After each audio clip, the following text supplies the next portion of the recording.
We're on line 157,337.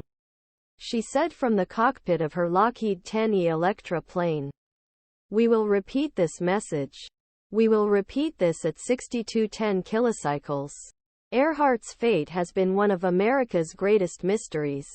Her failed attempt become first woman to fly around world in 1937 led most extensive and expensive rescue operation in history of U.S. Navy and Coast Guard. Since then, countless researchers, reporters, and historians have tried to find out what really happened to Earhart and her navigator Fred Noonan while they were high in the Pacific the day they disappeared. Advances in deep-sea dredging technology and a major investment of $11 million may finally provide some definitive answers. Amelia Earhart stands in front of her Friendship biplane in Newfoundland on June 14, 1928. Deep Sea Exploration Deep Sea Vision, a company based in Charleston, South Carolina, believes it may have finally located Earhart's plane resting on the floor of the Pacific Ocean. The company began dredging the ocean floor in September. Its powerful sonar, attached to a 9 million submarine named Hugin, probed the murky depths and scanned a total of more than 5,200 square miles of the area where Earhart is believed to have crashed. Standing among silt and marine sediments, nearly 16,000 feet below surface of the Pacific, Hugin's sonar detected something unusual. Shape of an airplane.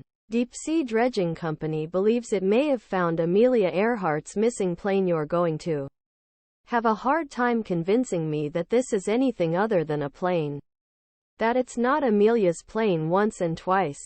Deep Sea Vision founder Tony Romeo said in an interview on NBC's Today Show. There are no other known accidents in area and certainly no design from that period with the tail you see clearly in picture. Mr. Romeo, a former U.S. Air Force intelligence officer, sold real estate holdings and spent $11 million to fund a trip to find Earhart's missing plane.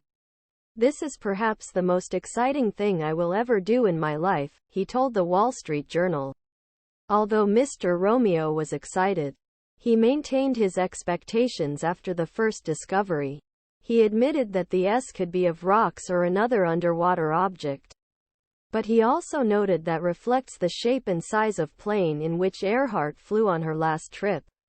Unfortunately for Deep Sea Vision, one of thousands taken during scans, and anomaly was not noticed until 3 months after taken. With an coordinates in hand, next step in solving the mystery will require examining physical remains. Earhart's rise. Earhart's disappearance was the culmination of a decade of newspaper and radio stories documenting her record-breaking flights.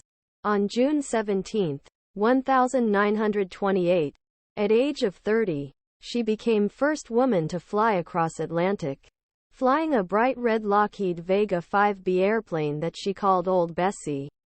Firehorse. This effort made headlines across the country. She later became first person to cross the Pacific alone, flying from c.